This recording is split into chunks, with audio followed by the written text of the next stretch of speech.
Thank you very much to the chair and co-chair, and good afternoon all. Welcome back after the lunch. I'll actually talk about, following up on the presentations since this morning. I'll talk about the ocean services, what we call as the ocean value chain.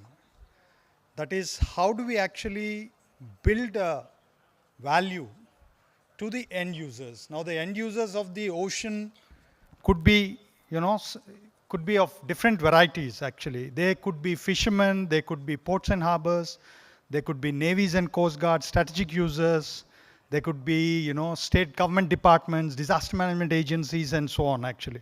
So how do we build value for each of those users? And then that actually is called the value chain, what we mean as the value chain. And that starts from ocean observations, ocean data management, ocean forecasting, ocean modeling and forecasting, and then down to the services that are required by each of these users. So this is what the topic of my talk would be.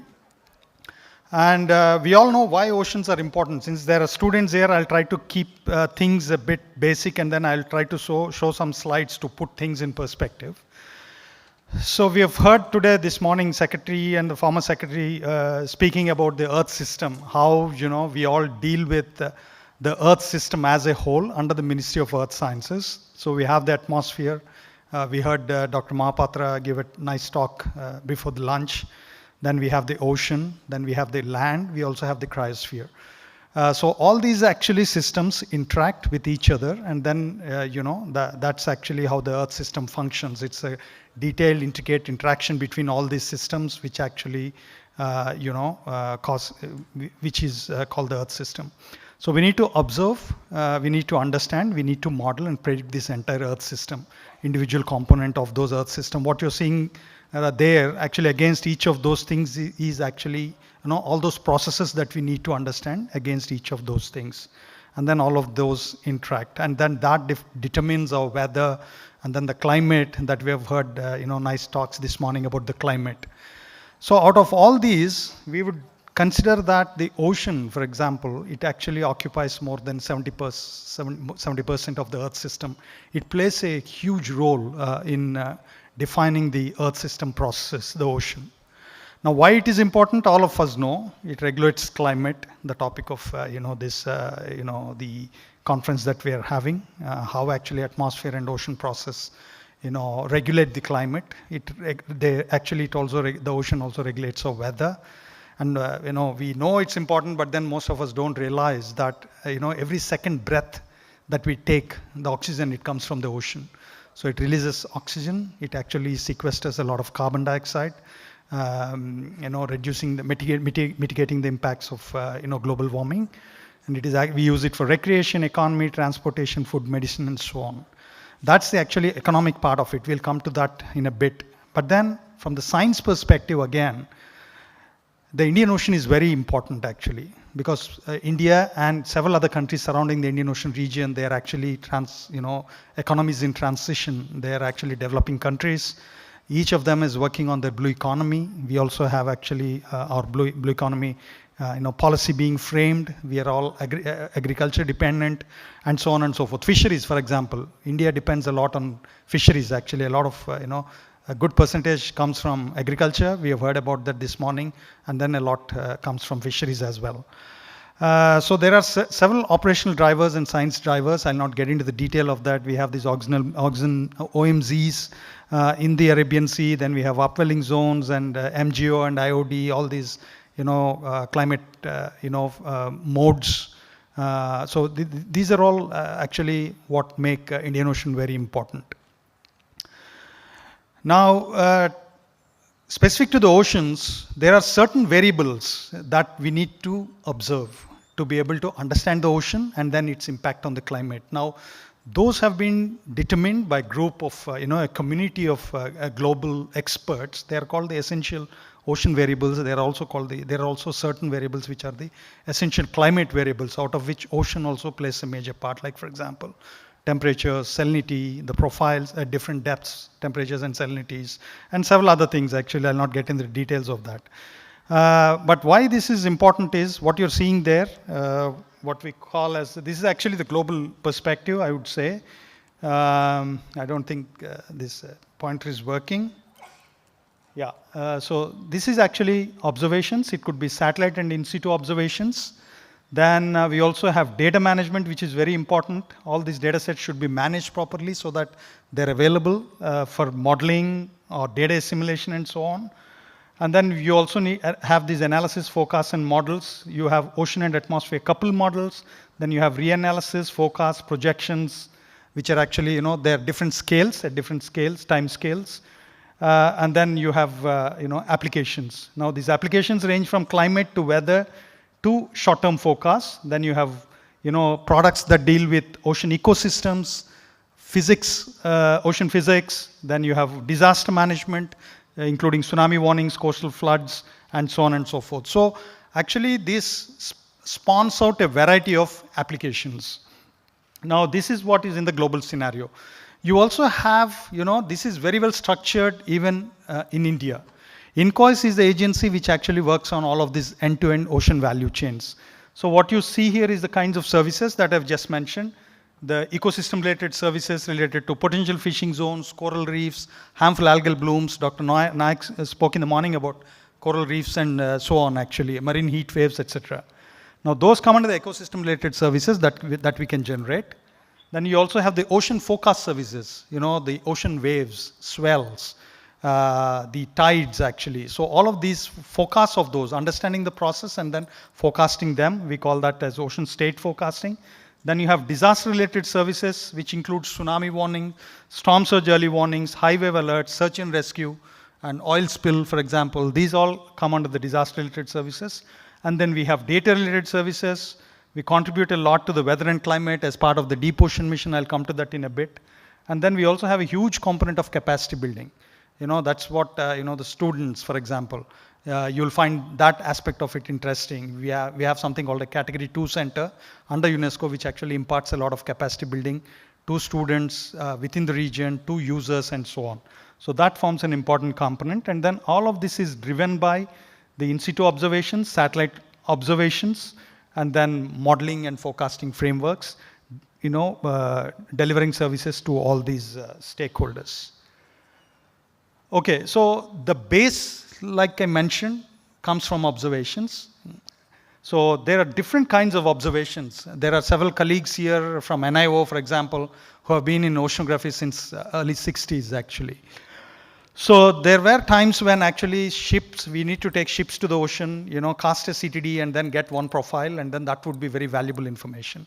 But now you have different kinds of observing systems that are actually churning out several profiles every day. I would say, several hundreds and thousands of profiles. For example, just from Argo float, you can get thousands of profiles every single day from the entire global ocean.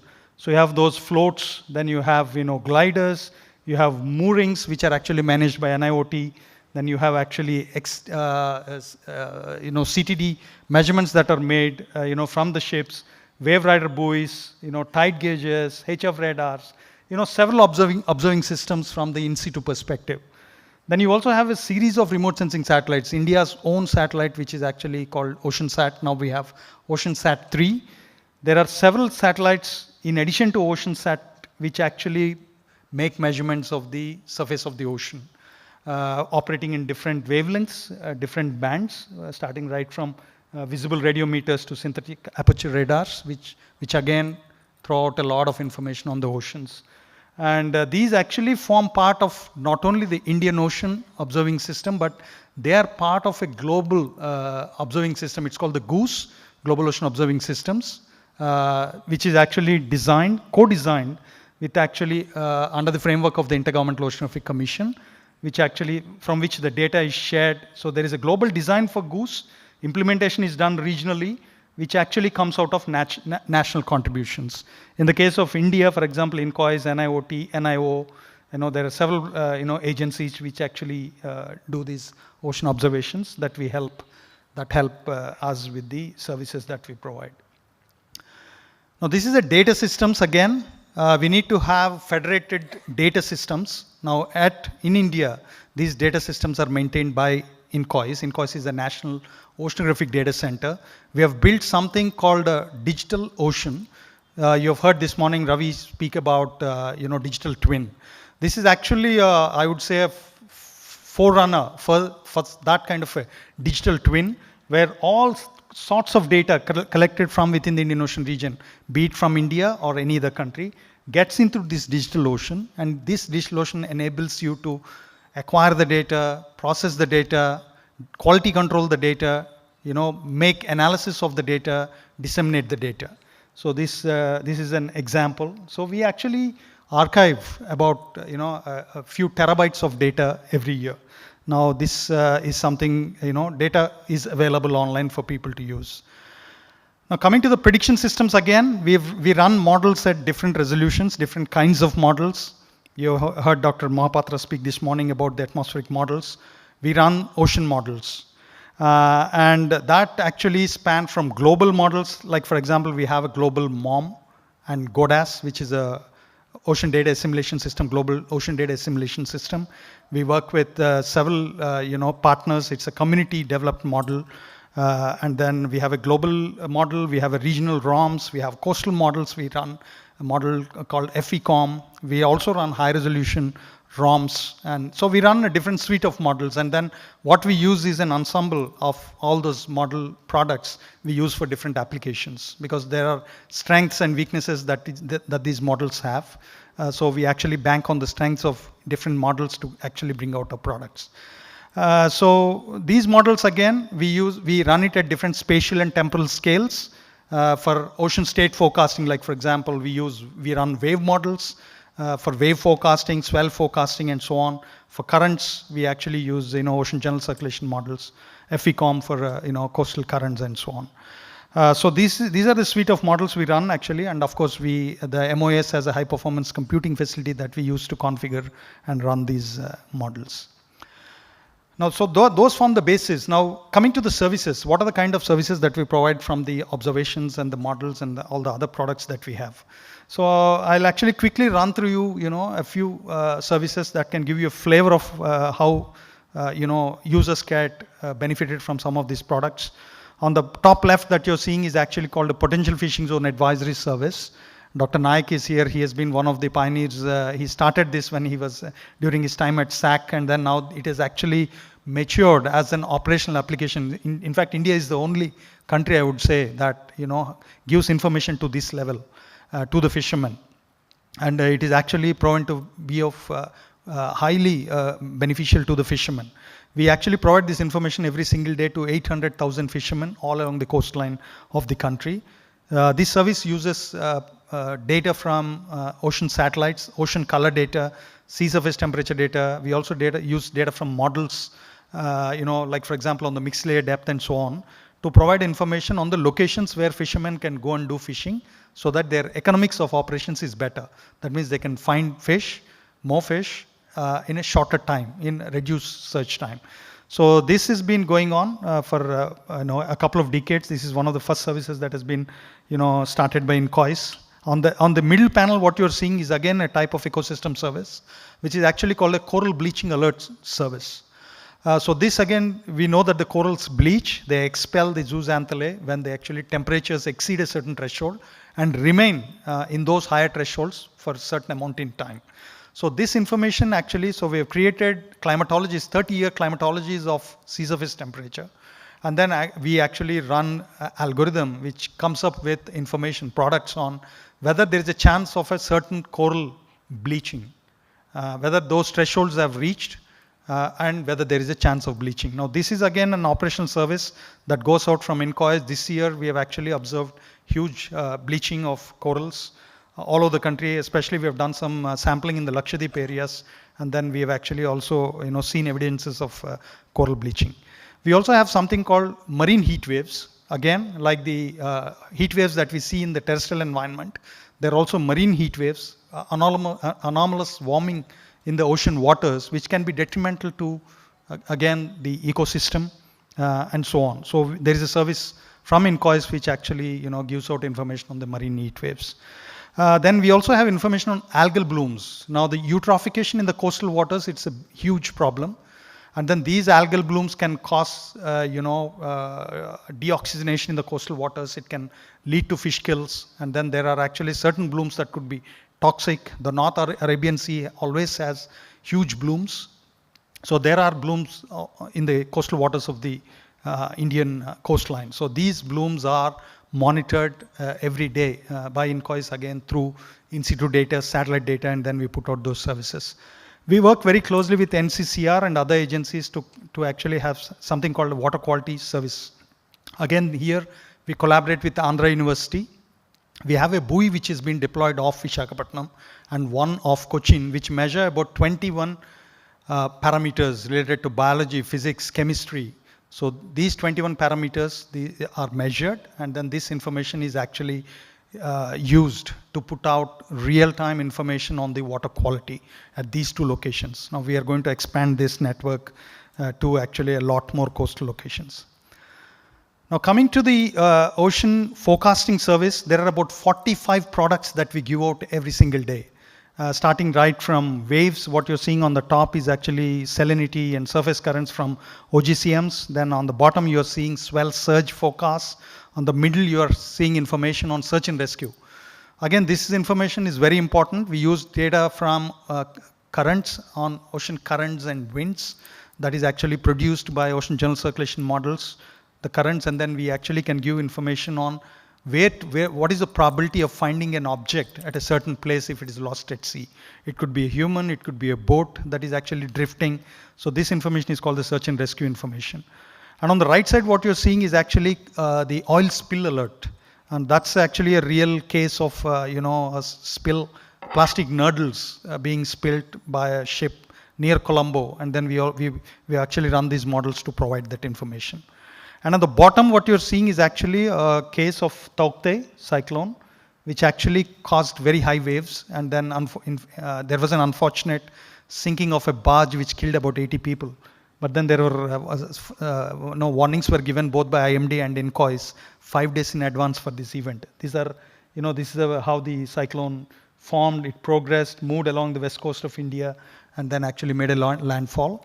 And it actually created very high waves, about 6 to 7 meter waves, which are very dangerous for navigation. So this kind of information is also provided. So there are about 45 products every single day INCOIS provides on the ocean state forecast, which are useful for ports, harbors, and so on. Then on the multi-hazard again, I'll try to give you a glimpse of what information we provide for the coastal and maritime users on hazards. So what you're seeing here is the tsunami warning system. Again, it's a very complex system of observing systems, modeling and forecasting in itself. But what this information provides, this was established after the December 26, 2004 tsunami. And now it provides information not only to India, to about 28 countries in the entire Indian Ocean region.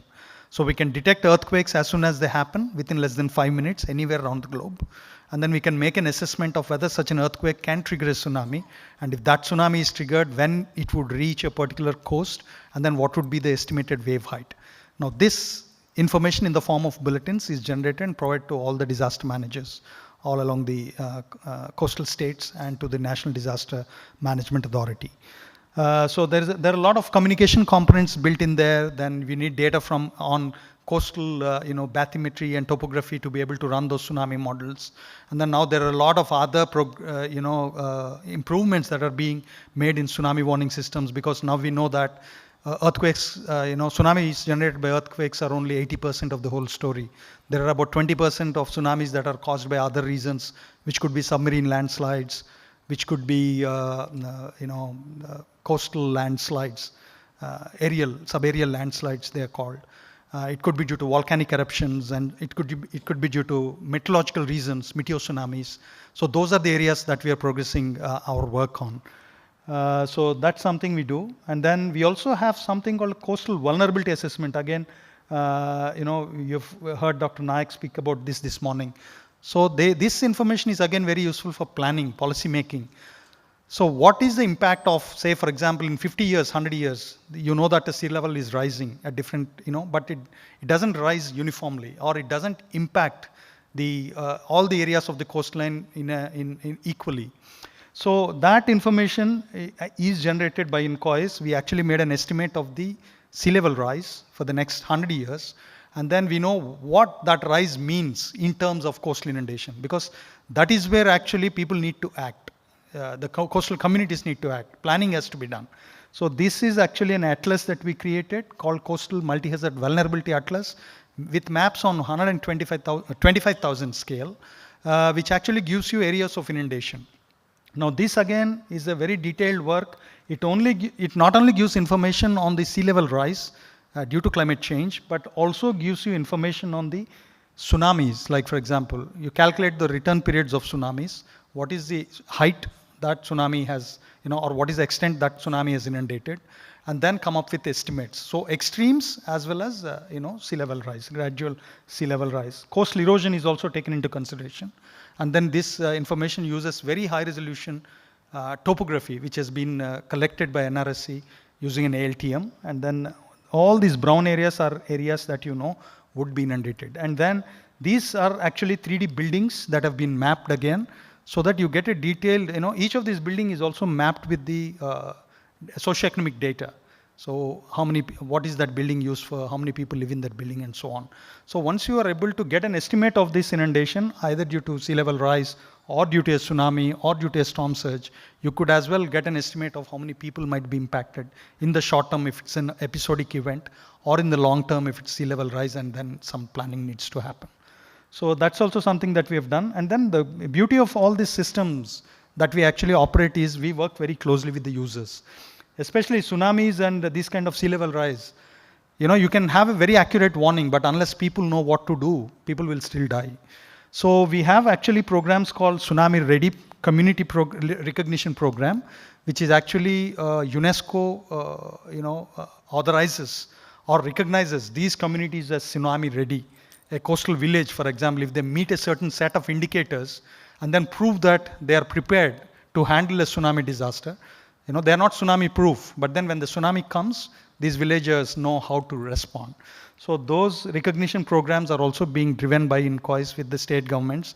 As we speak now, we have about 25 villages being assessed in Odisha with the state government, hopefully, because this is the 20th year of this tsunami.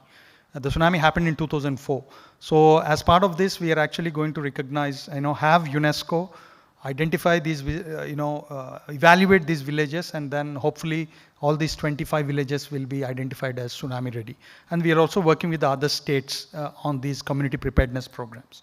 And the good thing with this is tsunami being such a short fuse hazard, if somebody is prepared for a tsunami, they are equally prepared for a hazard which actually has long time scales. Like for example, cyclone. Cyclone also would inundate similar areas, in the coastal areas, or it could be, high waves which could inundate such coastal areas. So once you do the mapping, prepare people, they are actually prepared for most hazards. So basically, you are building resilience of coastal communities. Again, we also do a lot of work on the climate services using our modeling systems. Like I said, we also do forecasts on a very long time scale, decadal, multi-decadal time scales.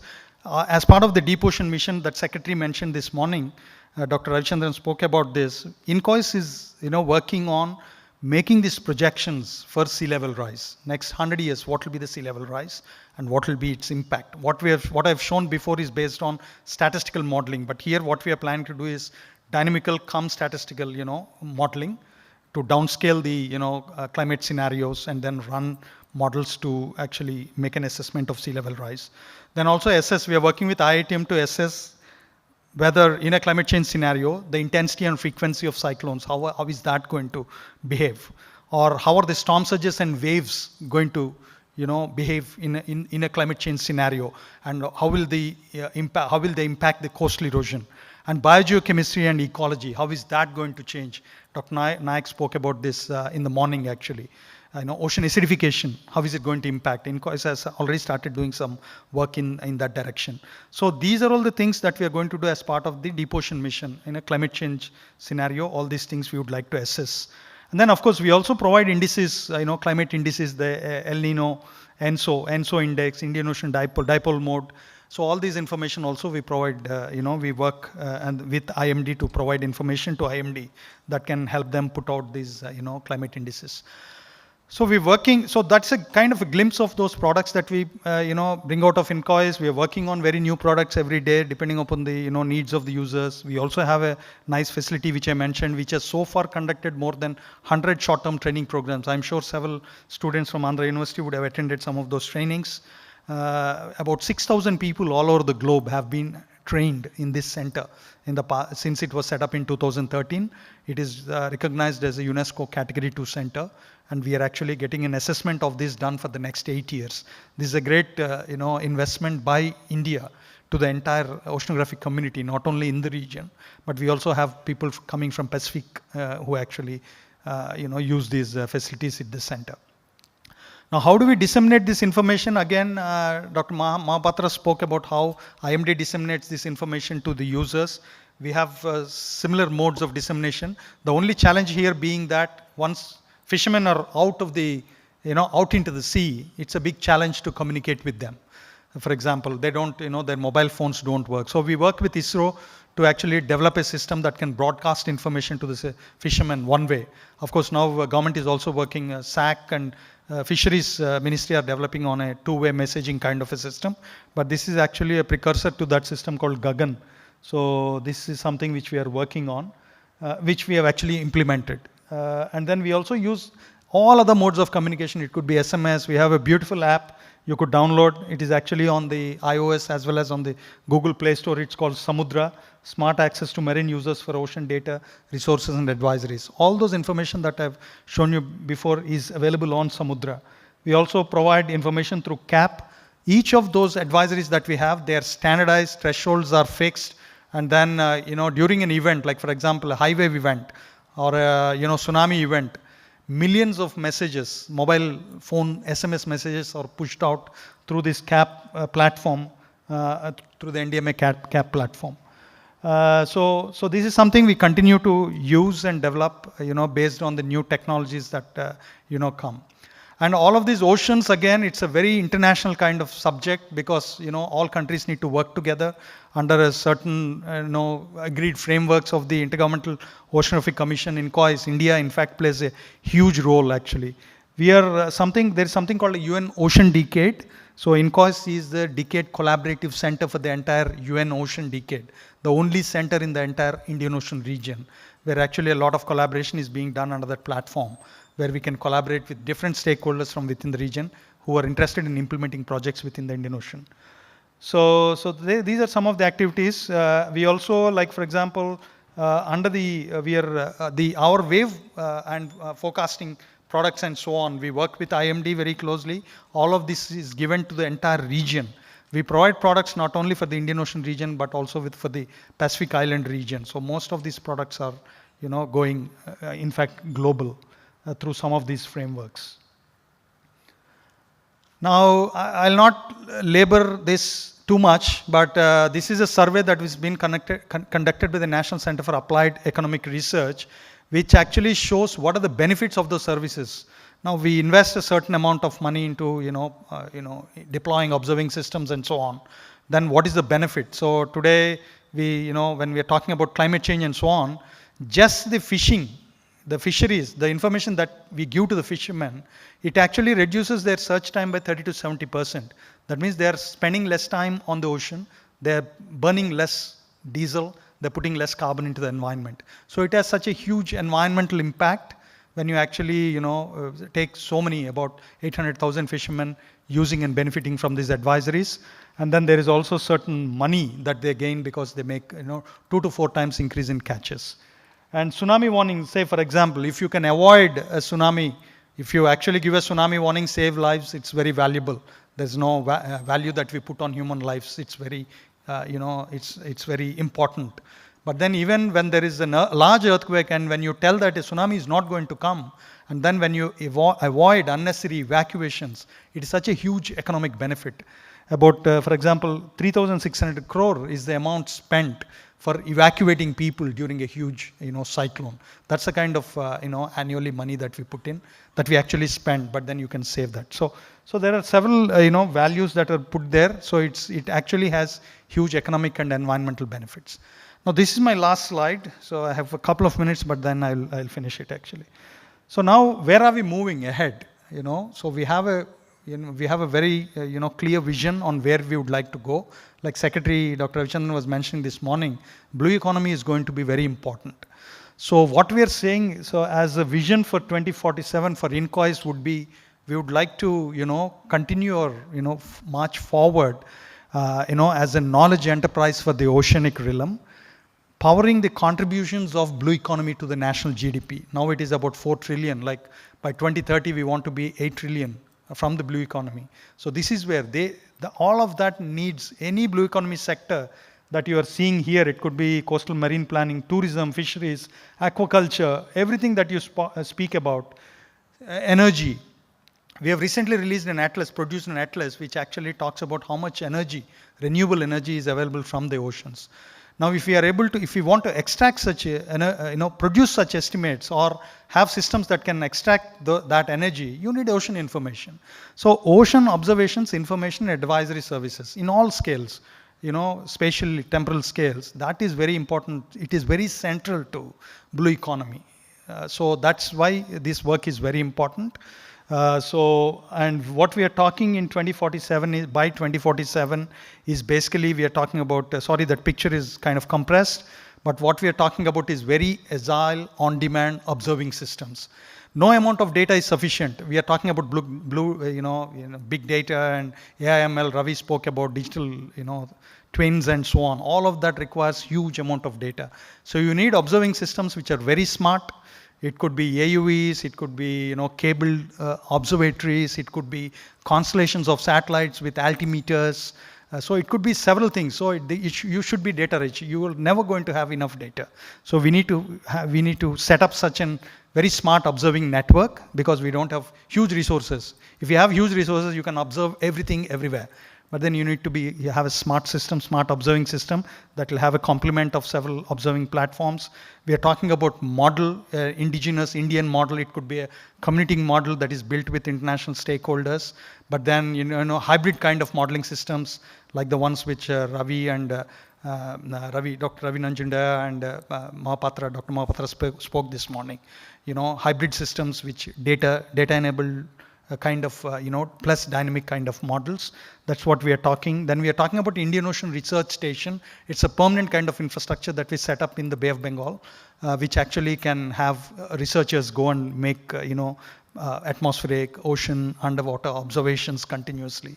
And then also, do research. It could be an international kind of a partnership. Then we are talking about digital twin of the ocean. We are also talking about a data assembly center for Earth system data. Like you talk about all these missions, Deep Ocean mission, Monsoon mission, or the Mausam mission. Everything is actually going to produce gigabytes of data. Now, terabytes of data, petabytes of data. So all of these things has to be managed properly for the, for your forecasting, operational forecasting, research, and for posterity. That's kind of a system that we are actually, talking about here. So there will be research and capacity development, lot of research, and so on and so forth. So we actually continue to do this work, and then we also kind of continue to contribute to these challenges of the UN Ocean Decade, where we are playing a big role, and then we continue to contribute to the National Blue Economy Framework. So thank you very much for your patient hearing.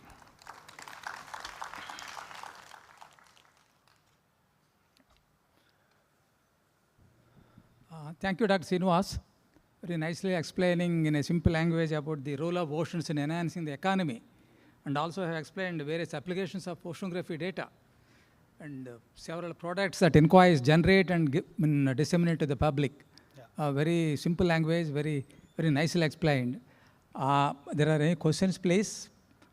Yeah, there is someone raising the hand.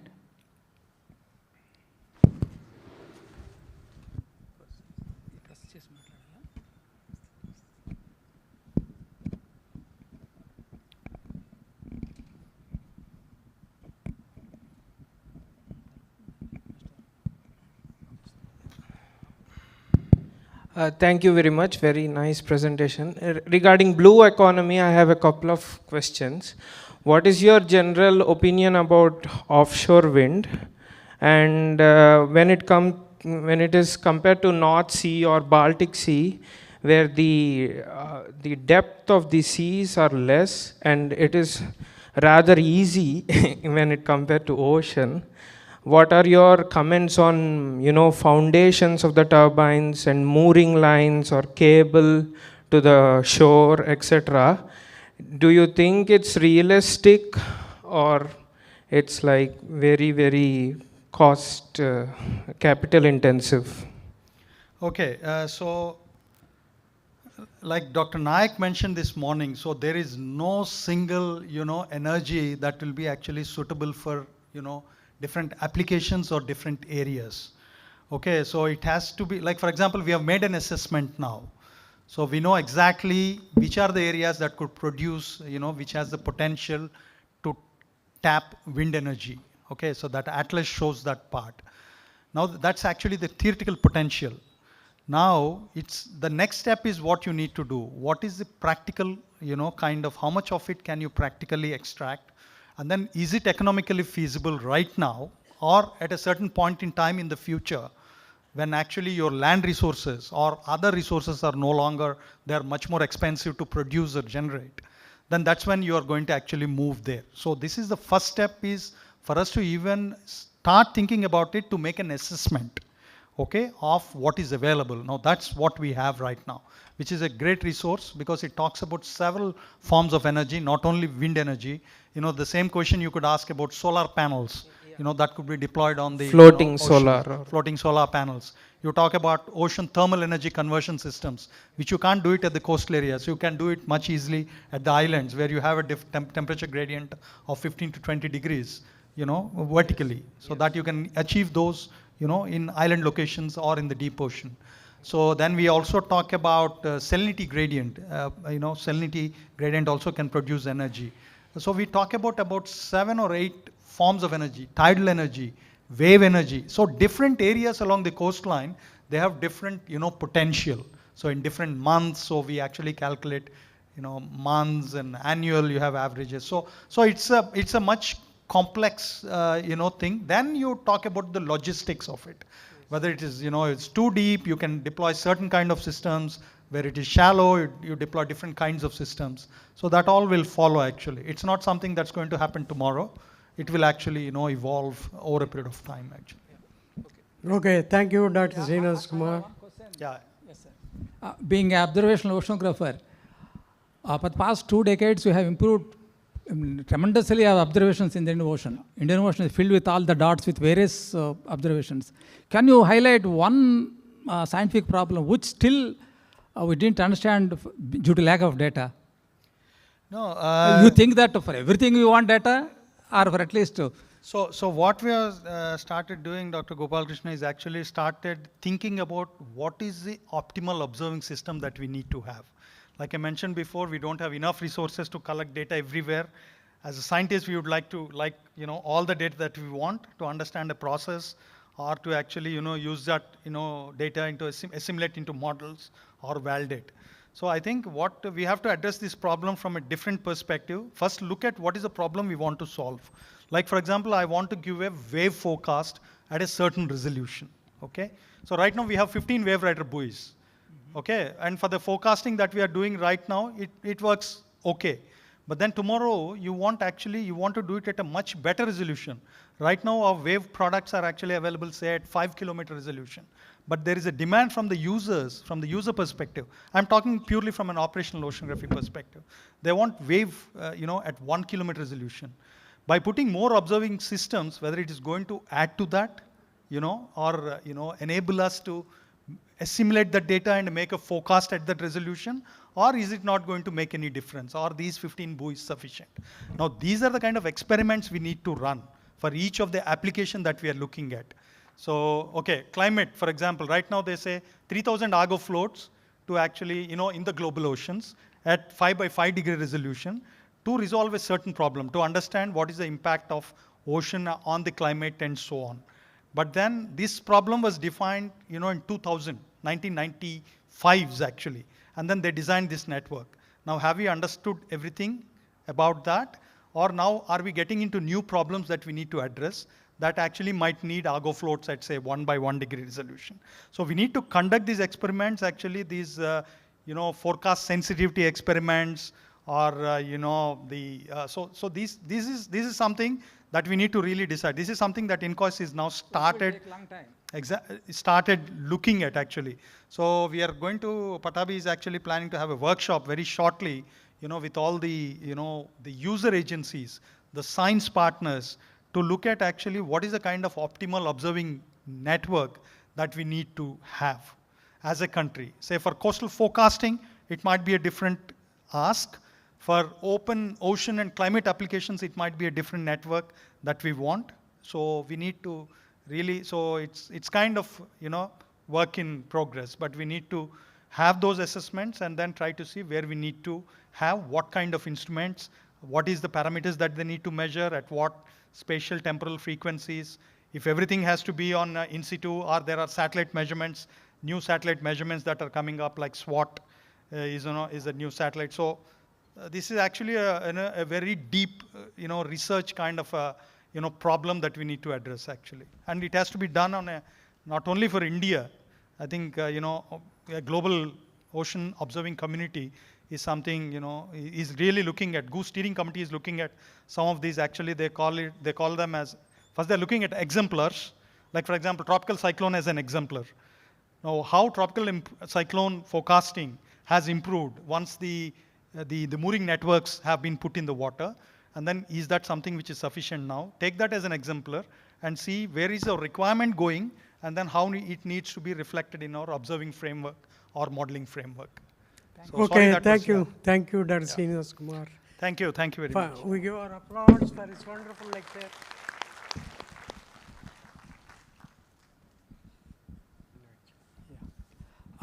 It's my pleasure to invite Dr. Surchandra Rao, with whom I worked for several years. He's from IITM Pune. Please come and give your talk, Surya.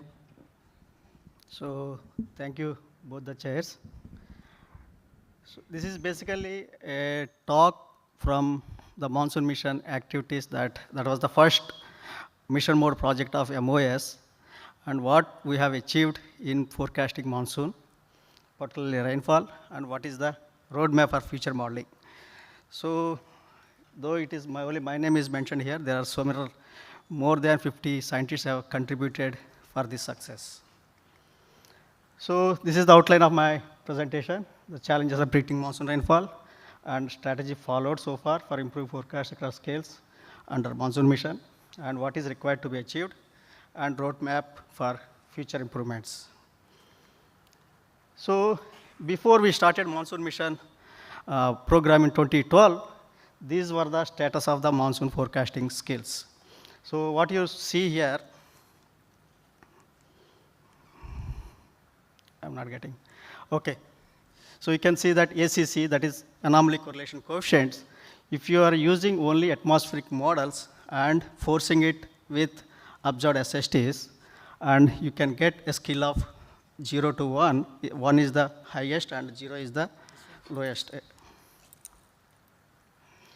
So you get about 0.2 is the correlation coefficient using atmospheric models alone. If you are using statistical models, the skill is minus 0.12. This was before monsoon mission, not after monsoon mission. And coupled model is 0.09. So this is the status, this is the benchmark that we have started monsoon mission program. And there are different references are there, so I don't want to go and discuss about all those details, but this is the status that we have started monsoon mission. And the first thing that we started is that because we don't have a coupled model in India, what we have done is we have borrowed a model from NCEP and we just implemented it. That is the starting point.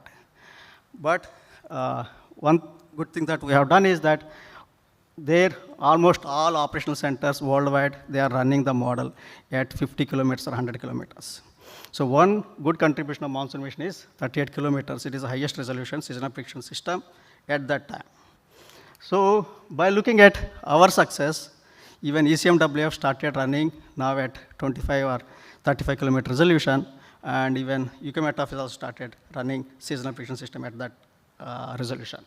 So earlier people used to think that for seasonal forecast you don't need very high resolution, but that is proven that that is completely wrong concept. So this is the model that we have borrowed from NCEP and increased the resolution. then slowly started making developments on this model. So as you can see that we started having our own initial conditions. The ocean initial conditions comes from INCOAS, and atmosphere initial conditions comes from NCMRWF. It is a group effort, and monsoon mission has 4 institutes participating in it. IITM is leading that whole effort, and INCOAS, NCMRWF, and IMD are partners in this monsoon mission. So that is, in this phase 1, we have done a lot of good work, and when we started the model development activity, so first what we have noticed is that these are the different problems with the models. So this is what we thought we should address first. So for example, if you look at whole of the SSTs in the Bay of Bengal or in the whole tropics, what you see is that cold SSTs. So there is a cold SST bias in the tropics. That is the biggest challenge.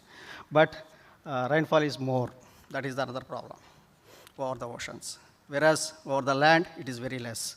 So these are the things that we started working on, and we thought that by reducing any of these biases, the skill of the model will improve significantly.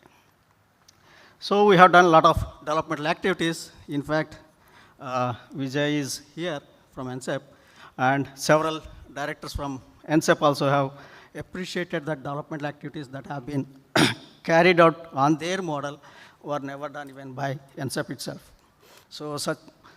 So many developmental activities have happened on this borrowed model.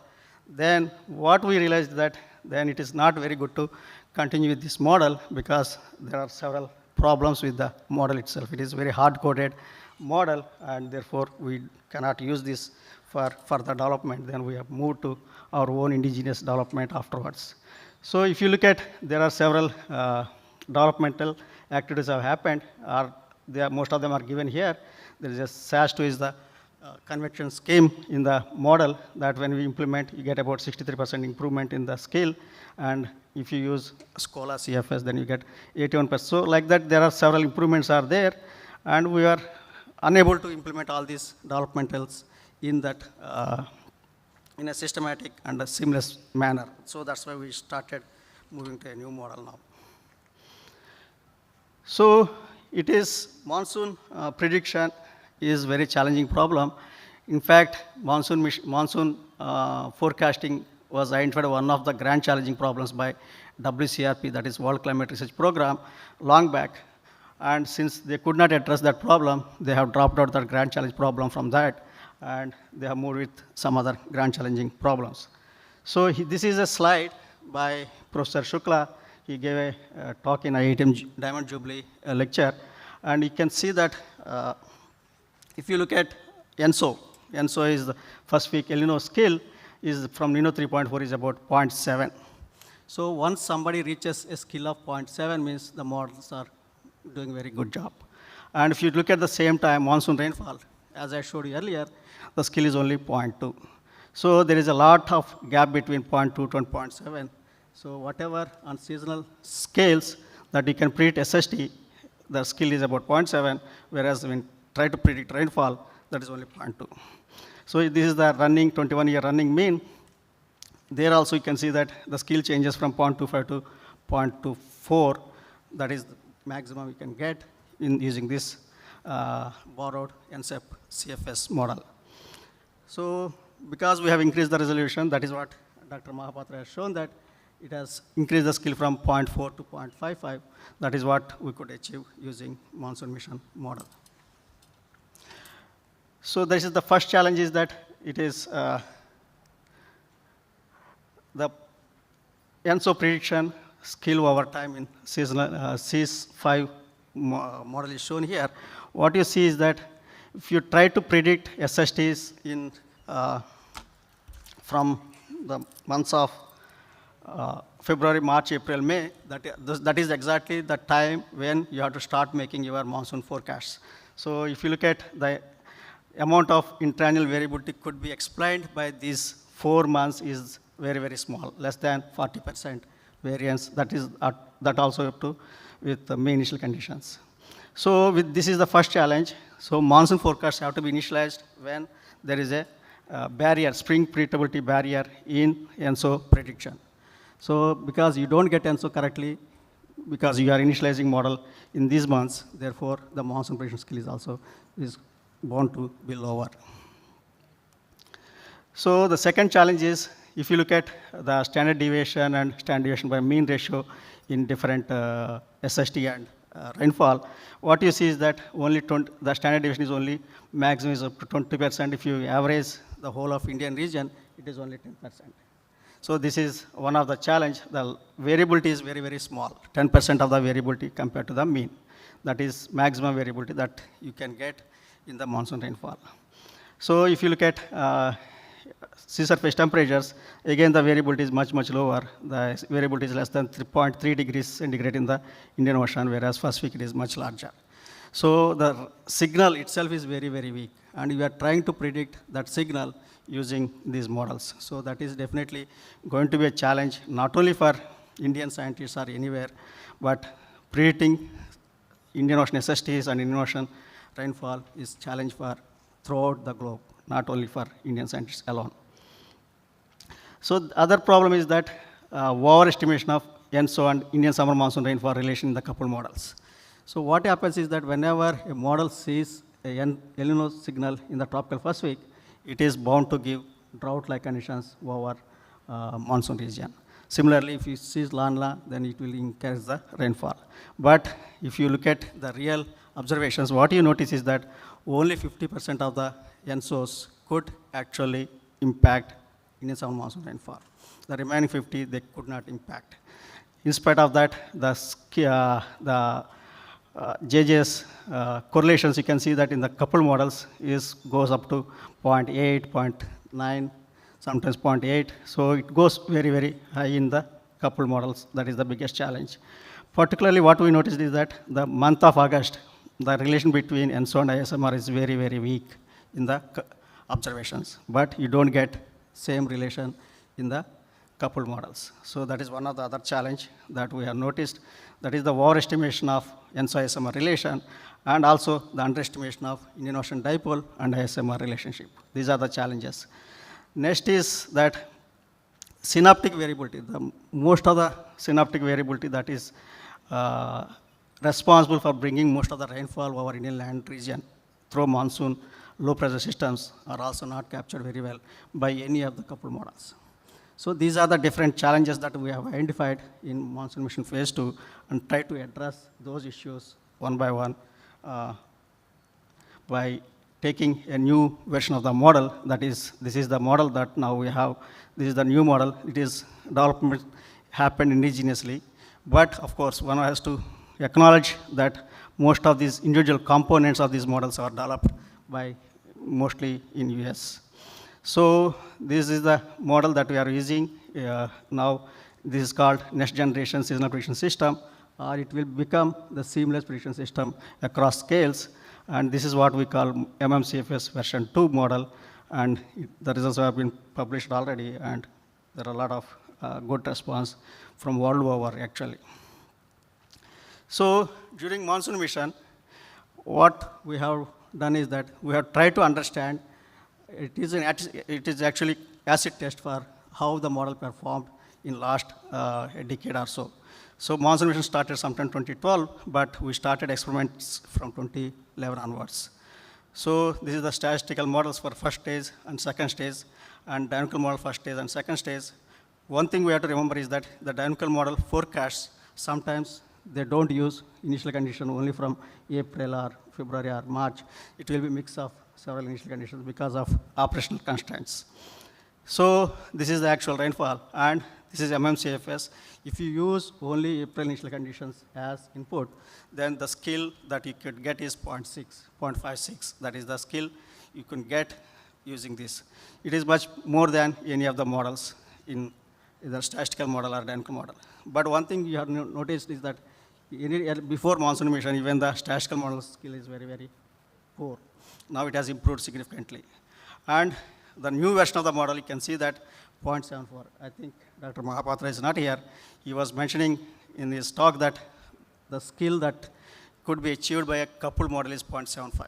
That is already achieved by a new version of monsoon mission coupled model, the version 2. So without doing any processing or pre-processing or post-processing, if you use the model outputs as it is, you could get a skill of 0.74 using new version of the model. So that is one very good result. And in fact, most of the world community is now looking at our model outputs to see how we could achieve this much skill. And one of the good critic is Shukla Sahab himself. You know, all of you know that Jagdish Shukla, and he is looking at the model output to understand what is that has the magic that has been done to the model to get this much skill. So this is the Taylor diagram, and also you can see that there are several models are given. MMCFS version 2 is new model, version 1, and there are several US models are there. You see that this is one is our new model that stands out very clearly from rest of the models. So when you compare our model with any other models worldwide, you can see that it is far doing better. These are the correlations 0.4, 0.5, 0.6, like that.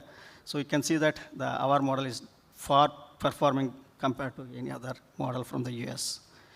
So the skill is now with IMD as a baseline is 0.63 and GPCP is 0.72. So we are doing really very well in predicting seasonal scales. So why that is possible is because of that we are able to get most of the teleconnections and also the skill of the different modes of variability in the model correctly. So you can see that the skill is 0.83, 0.82, and East Indian Ocean dipole also is very good. So everything is improving. So that's why we are able to do better. So one important thing that we should see is that, okay, this new model is developed and how well it is performing with the next generation of models from other centers. So we all know that GF Delhi is one of the leading world center of model development. Most of these components have been used. For example, MOM6 is used from the same GFDL model framing work, and that is GFDL Spear. If you use that model and skill that we get is 0.63 from GFDL model, whereas our version of the model is 0.72. And if you look at UK Metaphysics 5, then its skill is 0.55. So not only we are doing very well in predicting monsoon, but we are actually outperforming other leading centers worldwide. So one important thing that we should understand is that the skill of the model, this is a 11-year sliding correlation. It varies from 0.4 to 0.9 in this whole period by this model. And it actually outperforms other models also. So it is not just one window that we are getting very good skill. You are getting very good skill across all different periods. So that is one good thing. So another thing is that this is the map of the ENSO ISMR teleconnection, that is the correlation between these two at 11-year sliding correlation. What you see is that in the decade 91 to 2001, the teleconnection was very, very weak, and now started picking up, and it has reached peak of 0.8, 0.9, and again started decreasing. But it is still more significant. So if you look at GFDL Spear, you don't see such variations at all. It is completely flat. So GFDL model is unable to capture the variations in the ENSO ISMR teleconnections. Whereas in the MMCFS version 2, you can get very clearly that variability is very seen. However, it is not as good as observations. Still, some more work needs to be done. The model is not perfect, and we all know that model will never be perfect because there are several assumptions made when preparing that model.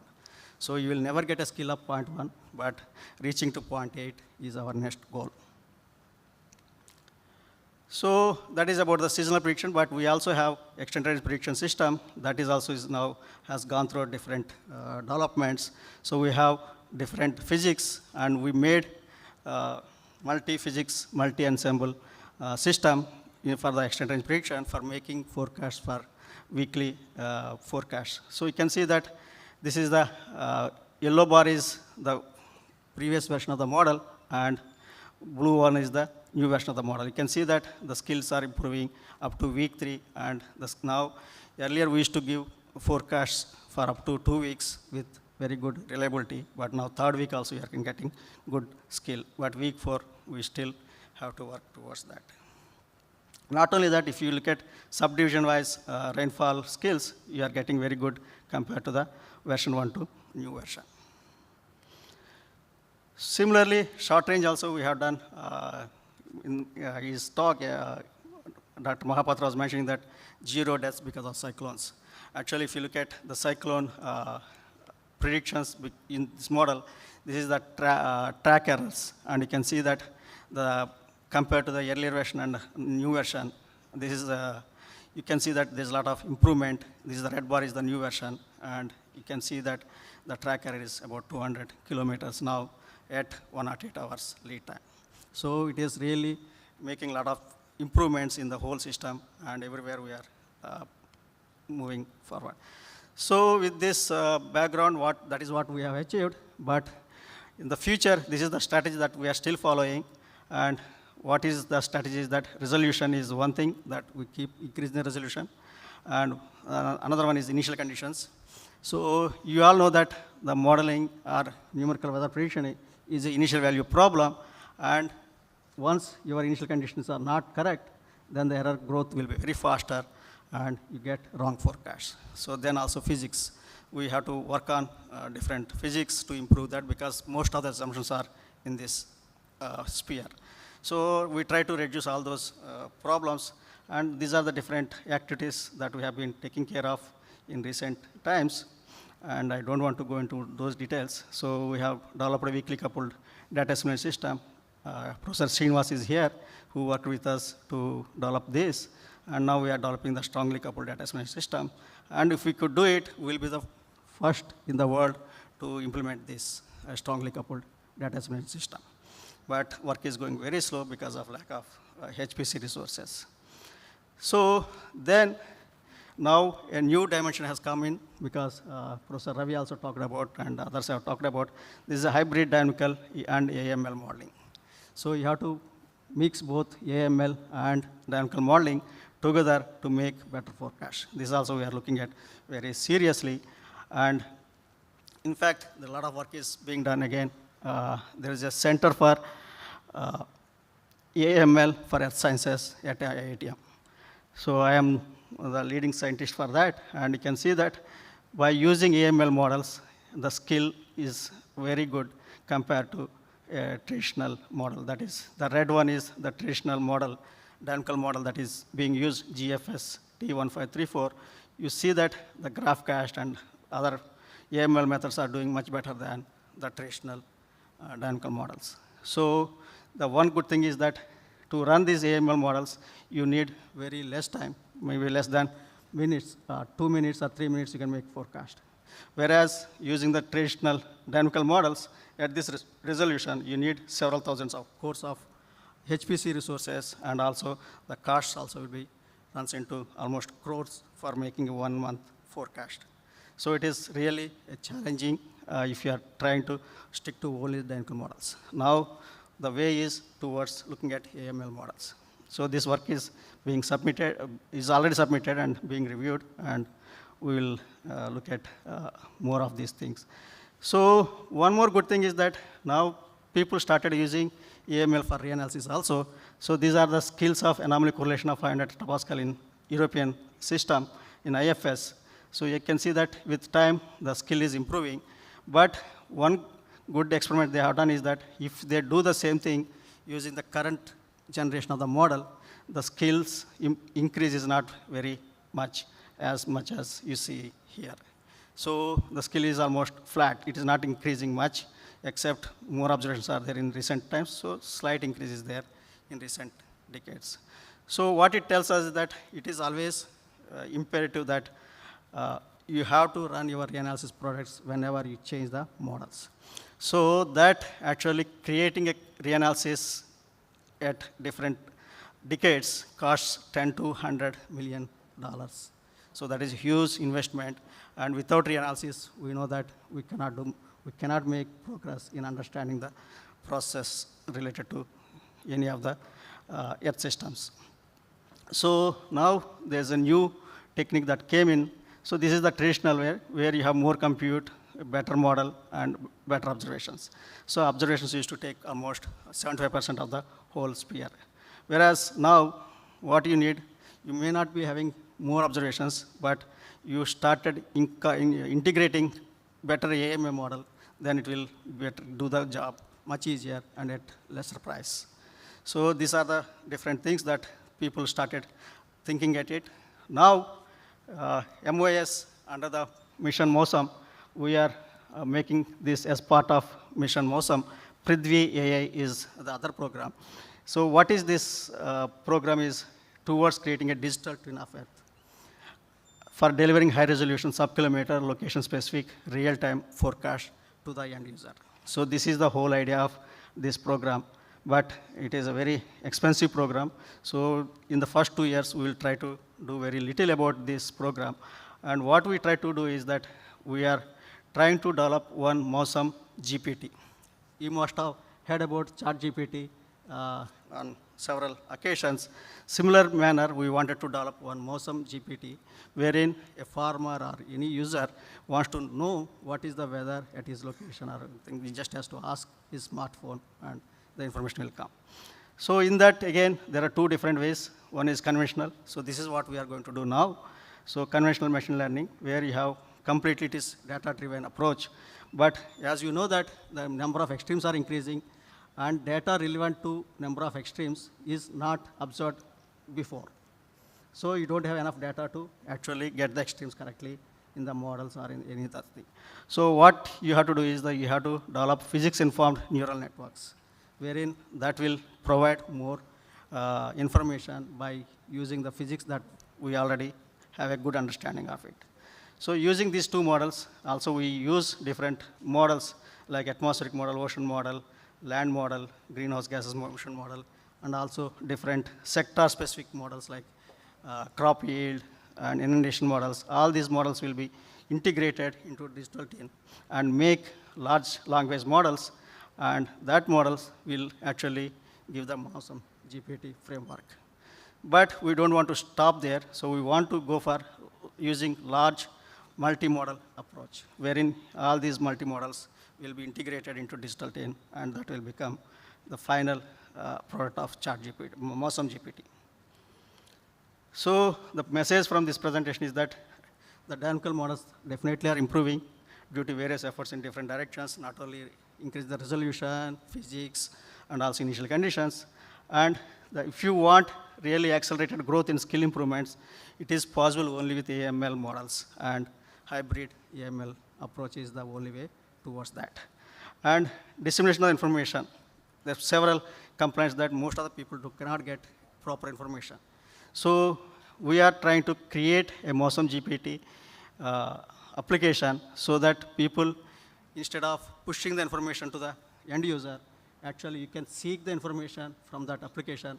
Okay, today I want to know about this, or tomorrow I want to know about what is my weather, or tomorrow can I go for farming or any of the farming decisions. So that is what we are targeting for next 2 years. But this is a only proof of concept approach that will be completed in next 2 years. So with this, I thank the organizer for giving me the opportunity and take up any questions. So one of the good example of this is that I always show this slide. Actually, the farmers who are sitting there actually listening to the seasonal forecast issued by IITM. And the ICRISAT is using that information and downscaling that information to the farmers, and they are making them aware. So if there is a 1-day delay in giving seasonal forecast to ICRISAT, actually we will get a lot of mails. So this is how the people have become weather aware, and they are very much valuing the information that is coming from this. With this, thank you. Thank you, Dr. Surchandra Rao. In a very short time, we have presented a lot of data, a lot of information. Thank you so much. Applause for his wonderful lecture. Thank you, sir. Yeah, although the topic is very complex, at least for me, for understanding this, because you dealt with all the models and model outputs. But Surya nicely explained the several challenges involved in forecasting the Indian monsoon system, and he also explained about the ongoing Indian monsoon mission program. A little funny question. I worked with you in monsoon mission 2 program, 3 is going on. But you think with these 3 programs, where are we now? Monsoon mission 4 will come, 5 will come, or we are fairly well understood now? See, it is a continuous effort to improve the monsoon forecast. So you have seen already that where were we before 2012, the skill of the models is about 0.02. That has become now 0.72. That itself is a great achievement, and we all should be proud of that. So coming to mission 2, mission 3, or mission 4 or whatever, I don't think it is not good to continue any mission mode projects forever. So you should put a full stop, and 0.72 is a very good skill that we have achieved already. And personally, I feel that we should put a full stop to this mission, and we should convert into something else now. Oh, that is the future. Yeah. Okay, thank you very much once again, both the speakers. Thank you. It's my pleasure to share with the dais with my guru, Professor Reddy garu, with whom we learned fundamentals of oceanography 50 years back, 1970s. Thank you, sir. Thank you very much for these two presentations. Yeah, thank you. Yeah, it's time we should honor. Sir, please wait there, both chairman and co-chairman. I requested Dr. V.S.N. Murthy, former in-charge director NIO, to come onto the dais to honor our chairman and co-chairman.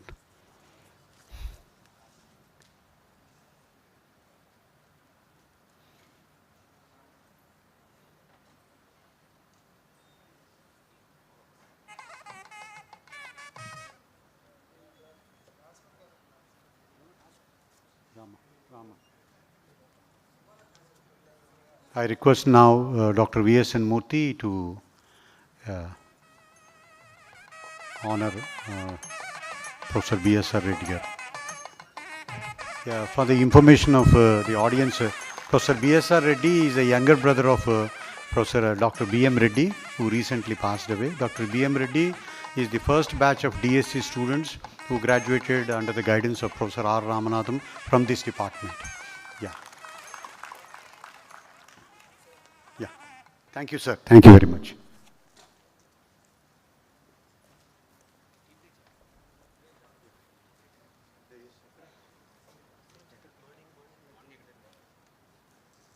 Now we'll have a short tea break for 15 minutes, and then we will have some parallel sessions, one in this hall and the other two above that dining hall, which we just took lunch this afternoon. Yeah. Also, there will be a poster session right from 4:30 p.m. Yeah. Please join us for a cup of tea there.